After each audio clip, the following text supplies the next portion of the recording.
Yo, yo, yo, yo.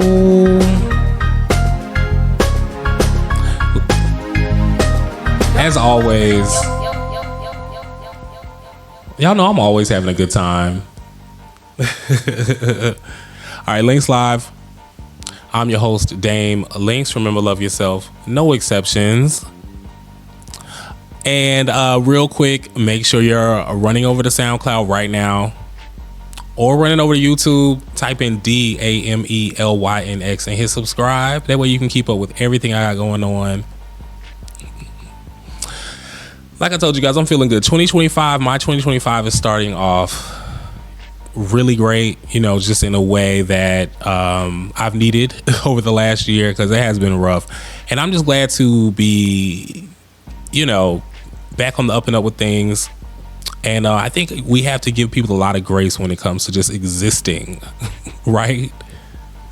Because shit is hard and people just trying to figure stuff out and balance everything and manage everything. And then this happens, that happens, and you can't control this. So, you know, shout out to everybody out there that's just surviving and existing and living, you know, and definitely making it through the ups and downs of everything that's going on. Check on your strong friends, all that. Love yourself, no exceptions. You know what it means, right? But yeah, so you know, here at LYNX Live, we always got to keep it PC. You know what I'm saying? We're gonna keep it pop culture. First of all, I do before I get into my Apple replay, you guys, if you haven't heard, Irv Gotti passed away. His funeral was this past week. Yes. Legendary Irv Gotti from Murder Inc. passed away at only 52. Very young. I'm not sure exactly what it was, but his funeral was this past week. It was a closed funeral, but part of the speech that Ja Rule gave managed to make it to the internet, and it broke my heart. So shout out to Irv Gotti, a legend in the game. Rest in peace. Condolences to his family. Also, the Notorious B.I.G., his mother, Valletta Wallace, passed away. I think she was 90 something. So rest in peace to her as well. All right, so let's switch gears. So how many of you all are familiar with Apple Replay? And did you pull yours from 2024? I love Apple Replay and I love sharing it with my friends because I just feel like music and the things that we listen to, it's just a way of getting to know and understand your friends. And it's always interesting to pull up what I've been listening to all year and what I have been listening to the most. And also, I like to get a good idea of people's musical taste because you can't be around me if you don't have any taste. However, all right, so some of my top artists that popped up for 2025, well, no, 2024. But let's start with my top album. So the number one album that I listened to was 1111 Deluxe by Chris Brown. Of course, you guys know how much I love the 1111 album. Oh, wait. I forgot to mention that during Music Bites for the Grammys, Chris Brown's 1111 won Best R&B Album Grammy. Shout out to Chris Brown. And it's well deserved. About time. The second album that I listened to was Bryson Tiller. I did have Bryson Tiller's album on a repeat. I love that project. I still listen to it, so I'm not surprised that's number 2. Actually, nothing on the list surprised me. We Still Don't Trust You. You know, Future and Metro Boomin gave us 2 albums back to back. This was the second album. I liked it because it was reminiscent of Last Train to Paris vibes. And Last Train to Paris, sorry, no Diddy, is one of my favorite albums. So this album gave me that feel. I liked it. I liked their collab on that. The number 4 album that I listened to the most last year was actually Lotto's Sugar Honey Iced Tea. I like Lotto's project. I think it's a really great album. I think she did an amazing job. This was her 3rd album, and she did a good job. She told a story. It was cohesive. I like when there's a really good sequence. So shout out to Lotto. This is how I want Lotto to sound at this point in the game. She just released a new single, the newest one, Blick Something, which is a song that I like. I think that she should also drop one of the slower records too, like maybe the one with Mariah the Scientist, if she can get up from under Young Thug for the video shoot. Otherwise, just let's do the one with Coco Jones. We know Coco Jones gonna come to work. But no, shout out to Lotto. I really like Sugar Honey Iced Tea. Number 5 on the list, Drake, For All the Dogs. Now I'm surprised but not surprised at Drake's For All the Dogs showing up on my list, because it's not an album that I particularly like. But then when I look at this version of it, this is the Scary Hours version. So this is the second part that he dropped, where he added about six or eight songs at the end. And I really liked those. So it does make sense. For All the Dogs, it's not his most mature work. To me, it's not really his best work, but it served the purpose for whatever it was serving the purpose for. So shout out to Drake.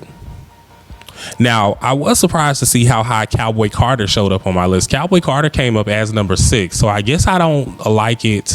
I guess I don't dislike it as much as I keep saying I do for it to be number 6 on my list. But I'm also going to blame the bots. No, I do listen to the album like on Saturday mornings when I'm like doing nothing. I like to have what I call an easy listening playlist, and I'll usually throw Cowboy Carter on there. But I definitely was shocked that I listened to it for 762 minutes. Elijah Blake, y'all know how much I love Elijah Blake. I'm not gonna get into it. He's number 7 on my list. I love Elijah Blake. The album's called Elijah. He recently put out a deluxe edition. Make sure you check it out. Elijah's voice is just so dreamy. I love his songwriting. I love the sound of it.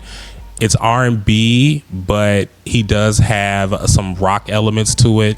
Elijah's a songwriter. He's written for some of our favorite artists. So I'm excited to see him also get the recognition, that he needs. But Elijah was a really great album. Next up, Dopamine by Normani. That's number 8. I loved Dopamine. I thought Normani's album was great, even though she didn't give us any visuals for it. But she gave us a cohesive sound, which I liked, and I was able to listen to it over and over and over. I thought that I listened to Normani's Dopamine more than I listened to Cowboy Carter. So, like I said, I blame the bots. But Normani gave us a really great debut album, and it still sounds good. Next up, number 9 on the list, Pink Friday 2. That showed up on my list.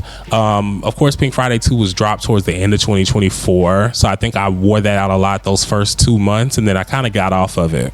But we know that I think Pink Friday 2, I was actually just having this discussion the other day. I personally feel like Pink Friday 2 is Nicki Minaj's best work, and it's finally the classic album that she has needed for her catalog. I think it is the definition of Nicki Minaj's sound, style, and image. And if we were to give an alien Pink Friday 2, they would be able to use AI to create a Nicki Minaj. I have no clue where I was going with that, but I did land the plane. I do enjoy Pink Friday 2. I think it's Nicki's best album, and I think it's the perfect addition to her catalog. So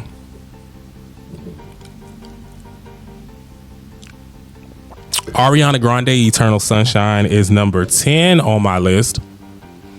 And I'm not surprised at this one either. I'm just, I always laugh about how when the album dropped, I did not like it at all.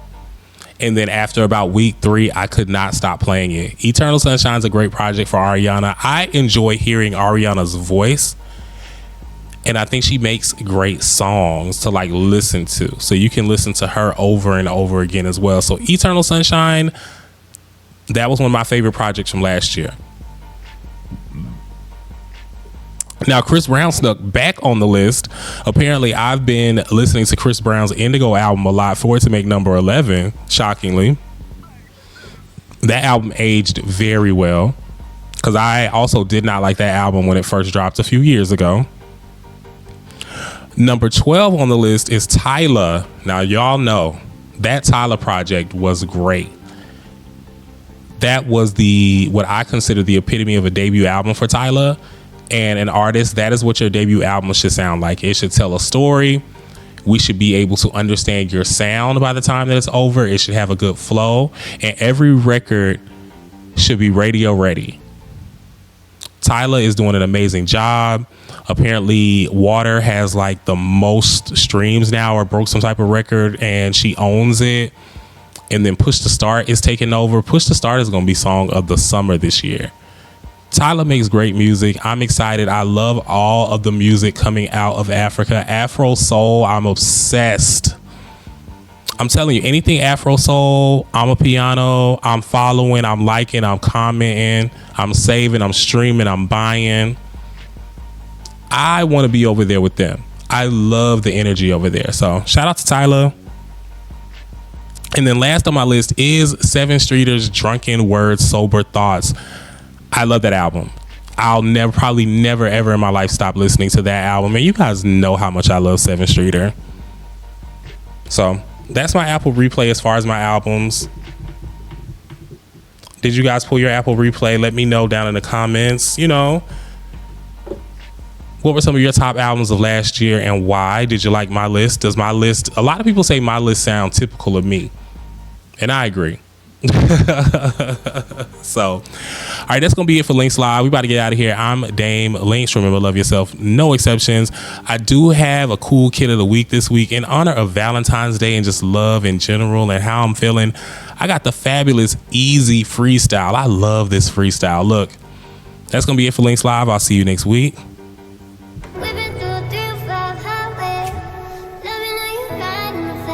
Like my list, does my list, a lot of people say my list sound typical of me, and I agree.